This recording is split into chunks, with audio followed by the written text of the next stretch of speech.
Hey, what's going on, everybody? It's your boy Jay Nicole back for another YouTube episode. So, for y'all that don't know, my name is Jay Nicole, real estate investor, flipped over 100 houses in the past 7, 8 years. Now, my last video, I talked about how my tenant just pretty much abandoned my property, just left, just out of nowhere, just got up and leave. So, if y'all haven't seen that video, make sure y'all check it out. I'm gonna post it right here. You could click the link. But in that video, I was talking about just my options, like whether I'm gonna rent it out or sell it. And as far as based on my experience, I've never had anyone that actually um was a Section 8 tenant that has actually pulled this on me. So I don't even know what the proper protocol is as far as um taking her to court because we actually haven't a lease, like taking her to court, or should I just contact Section 8 directly? So I thought about it, and I think I'm gonna just first and foremost just call Section 8, um, tell them what's going on, and see what the next steps is, because I don't even know how to handle this. So I'm gonna go ahead and give Section 8 a call, and I'm gonna record that. All right, so stay tuned.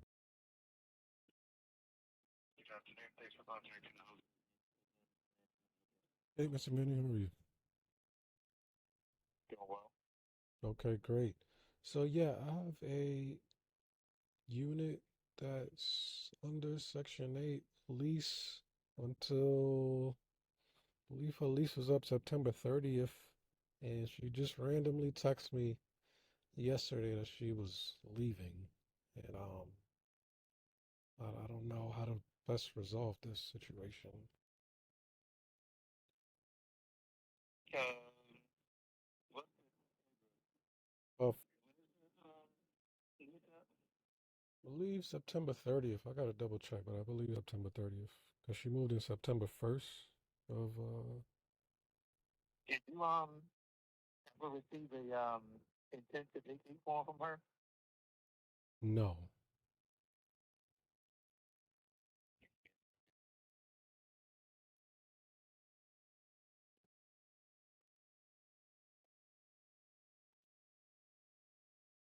Was your PA ever in the meeting? Yes. That's why she can move. So it looks like yeah, once the unit goes into abatement, then they're qualified to get another voucher so they can move. Oh, really? So they could just move at any point in time. If it goes into abatement, yeah.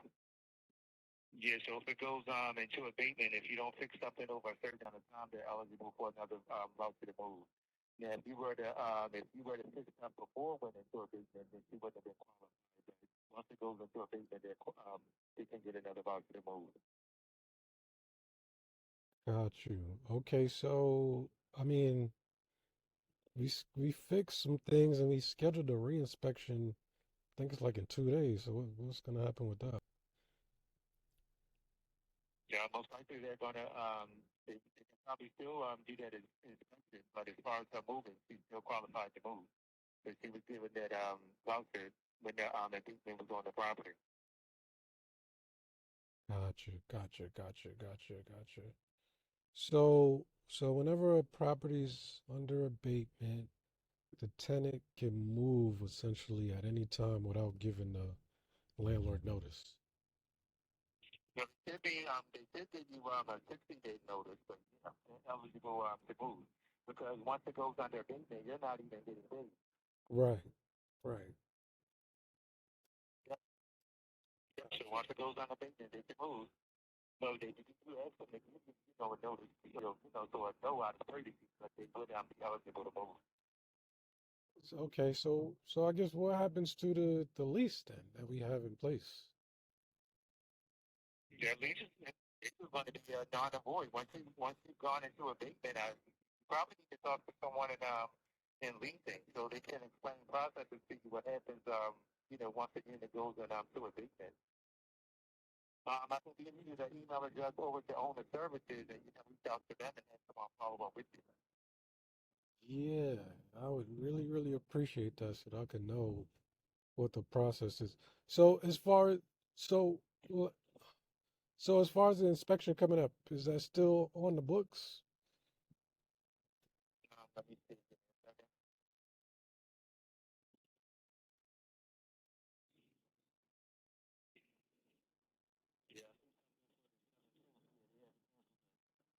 Yeah. Okay, so we should still move. I should still have somebody there to make sure that they're able to inspect the unit, right?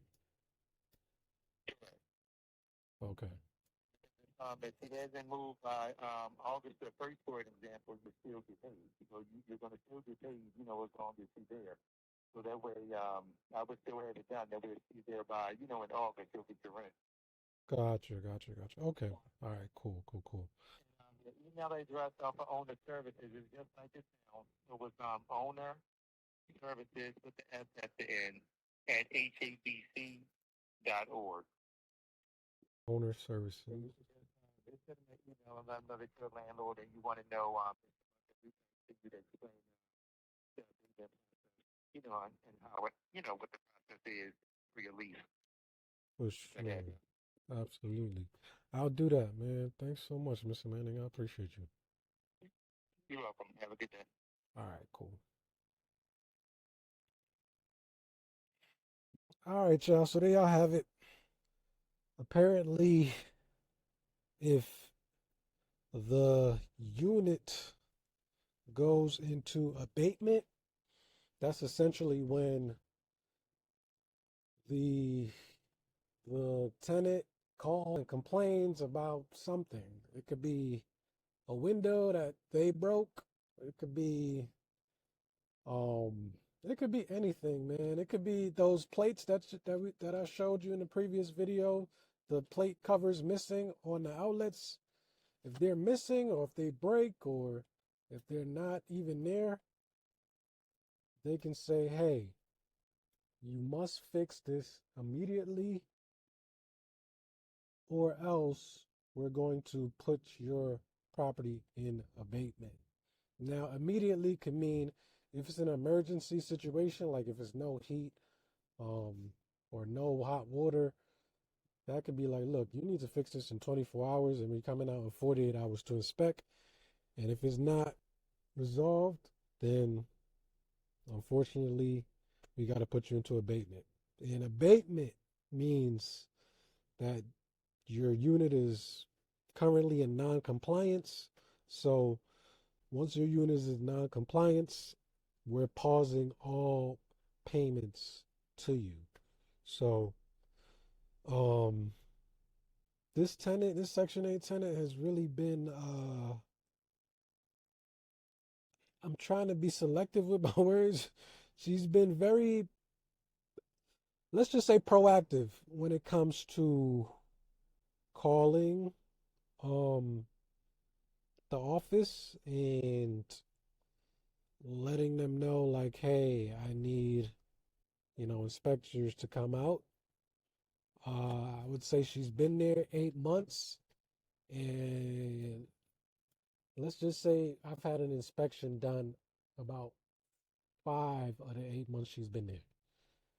And it's been a myriad of things, right? So again, this is just, I'm not saying all Section 8 tenants are like this. I've been doing this for 7, 8 years. I've probably had, this is honestly my first one that has been so proactive when it comes to calling the office and having them come out.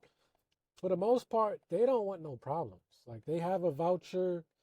They're very grateful to have it. They want to be in compliance as much as possible, and they want to make sure they're working with their landlord to stay in compliance. And some, they just want to make sure I don't know. I don't know what the incentive is for them to like call because it's not like she had zero tenant portion. Like she had no obligation to make any payments whatsoever. So it's not like she doesn't have to, not make a payment.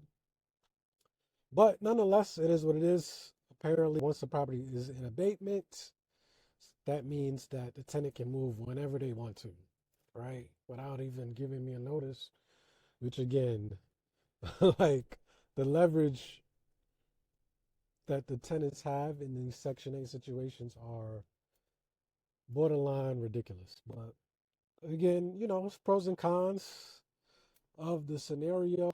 You just gotta weigh out, weigh it out and see if it fits you and in your investment position. And if you're a smaller landlord and, you pretty much running around and don't have as much systems and people in place like I do, then it might not be the best bet for you.